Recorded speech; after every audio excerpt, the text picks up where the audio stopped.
सांवरिया सेठ की, मामलेश्वर नाथ की, जोगड़िया माता की, बानोड़ा बालाजी की, सगरा माता जी की, गौतमेश्वर महादेव की, भंवर माता की, आवरी माता की, शानेश्वर महादेव की, कालिका मात की, शनिदेव भगवान की, देवांग माता की।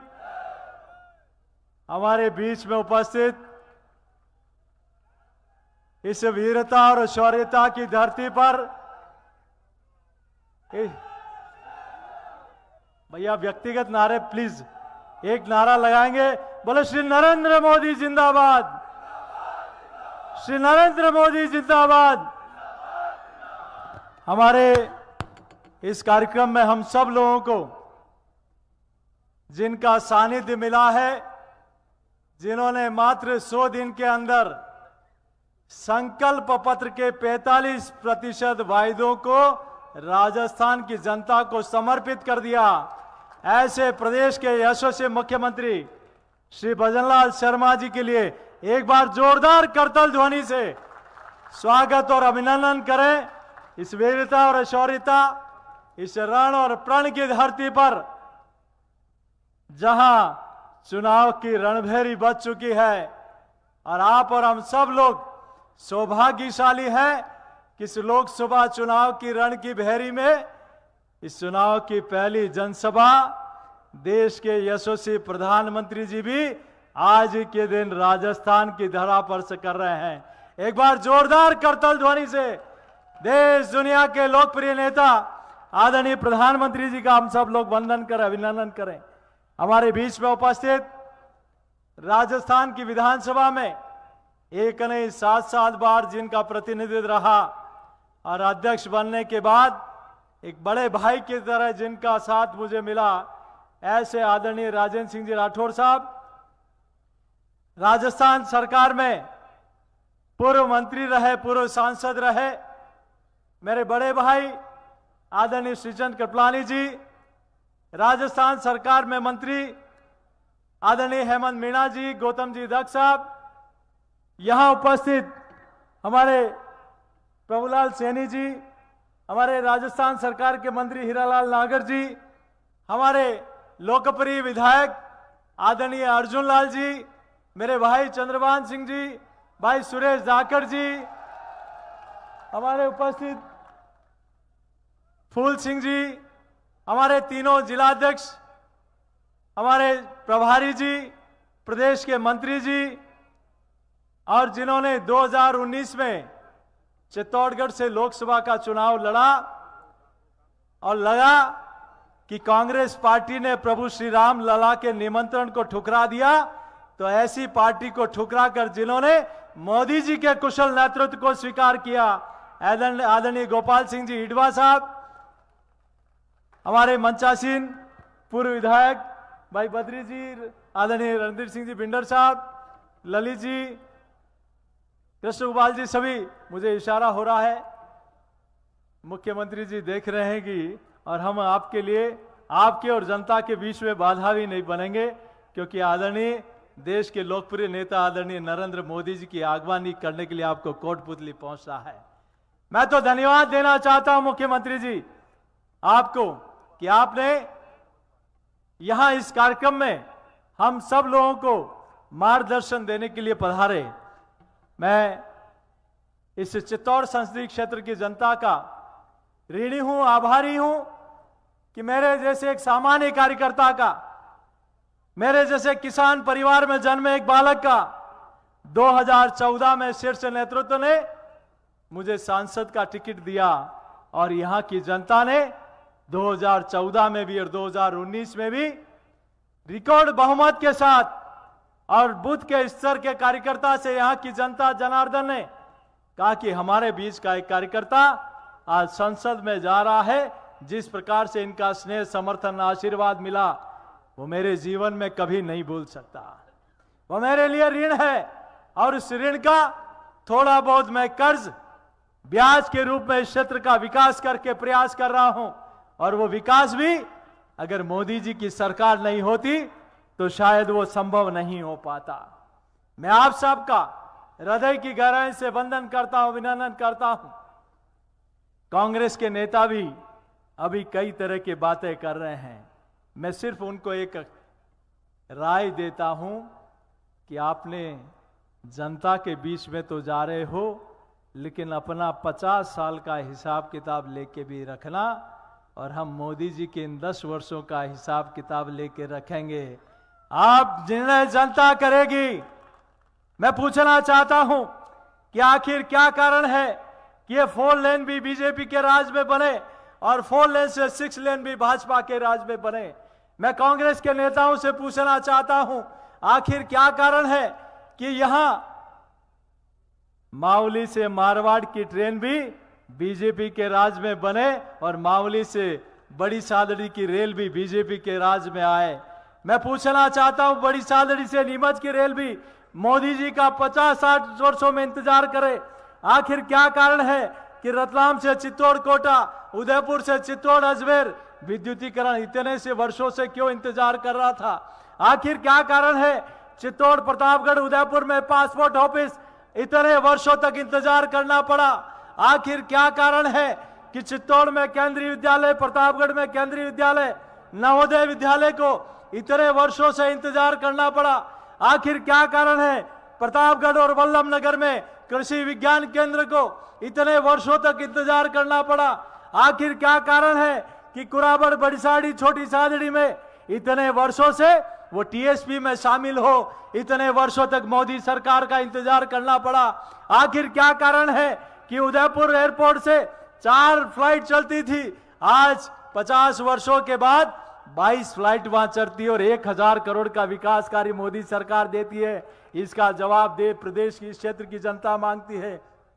आखिर क्या कारण है कि आप जिनको अकबर बहान कहते थे, ये मोदी जी की सरकार है कि 10 वर्षों में वीर शिरोमणि महाराणा प्रताप के ऊपर, जयमल जी के ऊपर और हिंदुजा सूरज झालामान के ऊपर, भगवान परशुराम जी के ऊपर आप लाओ अपना 50 साल का हिसाब किताब। कितने डाक टिकट जारी किए मोदी जी ने इन 10 वर्षों में? 4-4 डाक टिकट संसदीय क्षेत्र की जनता को दिए।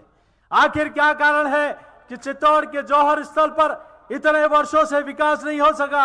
आखिर क्या कारण है कि पद्मनी महल के बाहर जो गलत शिलालेख लिखा हुआ था, वो इतने वर्षों के बाद वो गौरवशाली इतिहास के लिए मोदी जी के राज का क्यों इंतजार कर रहा था? आखिर क्या कारण है कि आप और हम सब लोगों ने देखा है कि देश की संसद में पहले 50% खराबे से ज्यादा किसान को मुआवजा मिलता था। ये पहली बार हुआ कि 50% से घटाकर 33% मुआवजे का आकलन करने का निर्णय किसी ने किया, तो नरेंद्र मोदी जी की सरकार ने किया। मैं अगर योजनाएं गिनाऊंगा, आखिर क्या कारण है कि हर गरीब का मकान मिले, शौचालय मिले, उज्ज्वला का कनेक्शन मिले, जनधन का खाता मिले, ग्रामीण सड़कें मिले, सीआरएफ की सड़कें मिले, हर व्यक्ति को किसान सम्मान निधि मिले, आयुष्मान कार्ड मिले? जनता पूछती है कांग्रेस के नेताओं को कि इतने वर्षों तक मोदी राज का क्यों इंतजार करना पड़ा? मैं आप सबसे कहना चाहता हूं, एक तरफ वो लोग हैं जिन्होंने प्रभु श्री राम लला का मंदिर नहीं बनने दिया, तो दूसरी तरफ नरेंद्र मोदी जी की सरकार है जिन्होंने दिव्य और भव्य रामलला का मंदिर अयोध्या में बना के दिया। एक तरफ वो लोग हैं जिन्होंने धारा 370 लगाई, एक तरफ वो लोग हैं जिन्होंने भगवा पर प्रतिबंध लगाया, एक तरफ वो लोग हैं जिन्होंने हिंदू नववर्ष पर प्रतिबंध लगाने का दुस्साहस किया, तो दूसरी तरफ वो लोग हैं जिन्होंने धारा 370 लगाई और कश्मीर से लेकर पूरी दुनिया में आज तिरंगे की महत्ता बढ़ती जा रही है।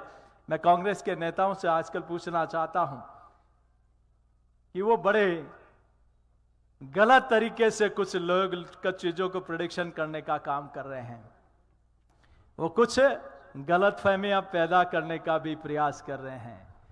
हमने किसानों के लिए खूब किया, लेकिन ये जरूर हमने नहीं किया कि निम्बाड़ा में जमीन का अलॉटमेंट किसान को हो, और वो जूठन खाने का काम हमने नहीं किया।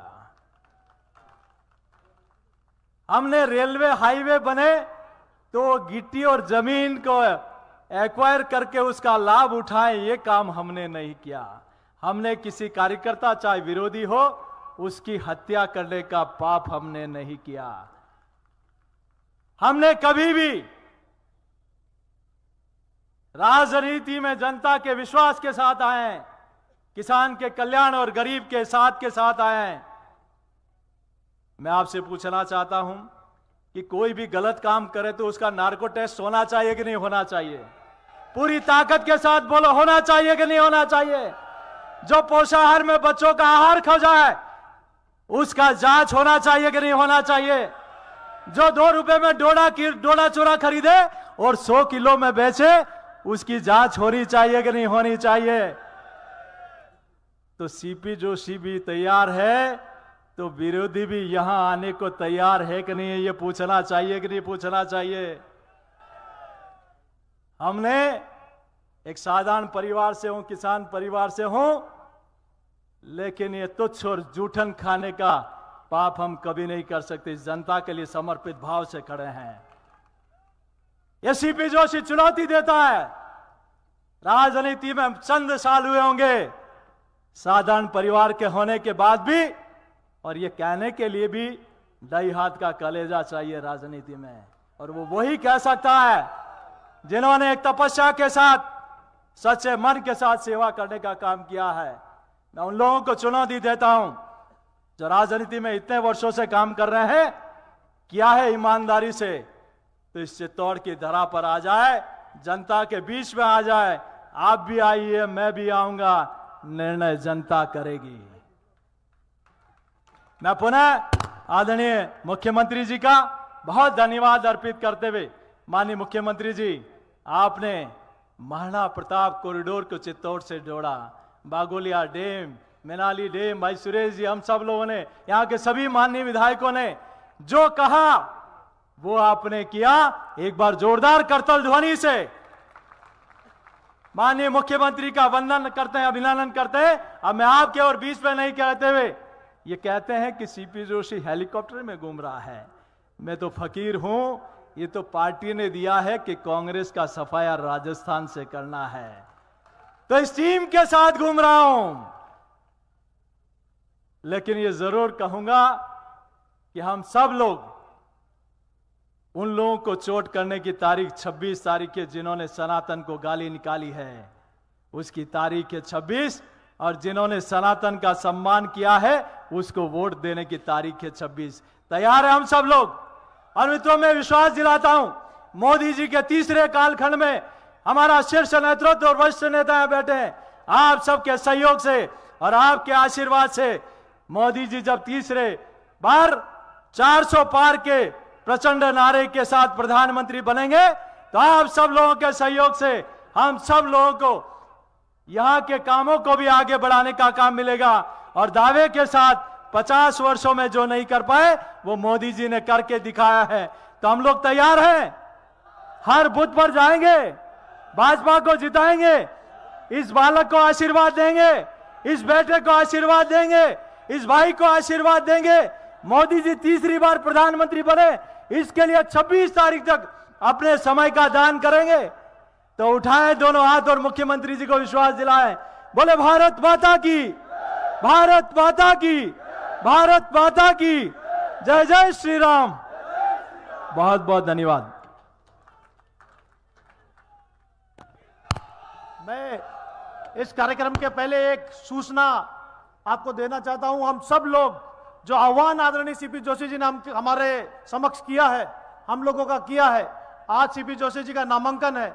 हमारा जो यहाँ का रास्ता है, हम जुलूस के रूप में, क्या जुलूस के रूप में हम आदरणीय सीपी जोशी जी को अप्सरा टाकीज पुराना गंभीरीपुरिया होके कलेक्ट्रेट पहुंचना है।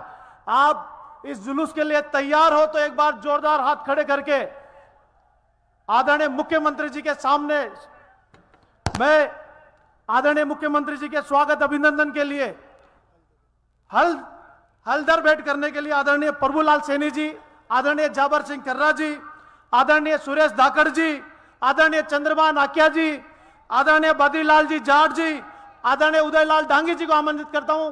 आदरणीय मुख्यमंत्री जी को हल्दर देकर सम्मानित करें। आदरणीय गौतम जी दत्त, हमारे सहकारिता मंत्री से आग्रह करता हूं।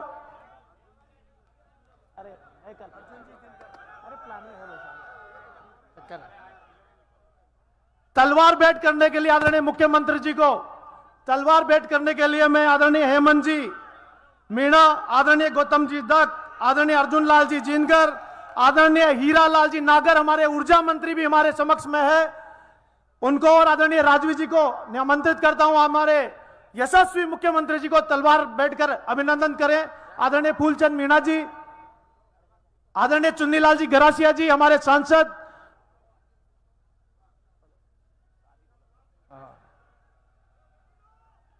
बढ़िया ताली के साथ हमारे यशस्वी मुख्यमंत्री जी का अभिनंदन करें। भारत माता की, भारत माता की,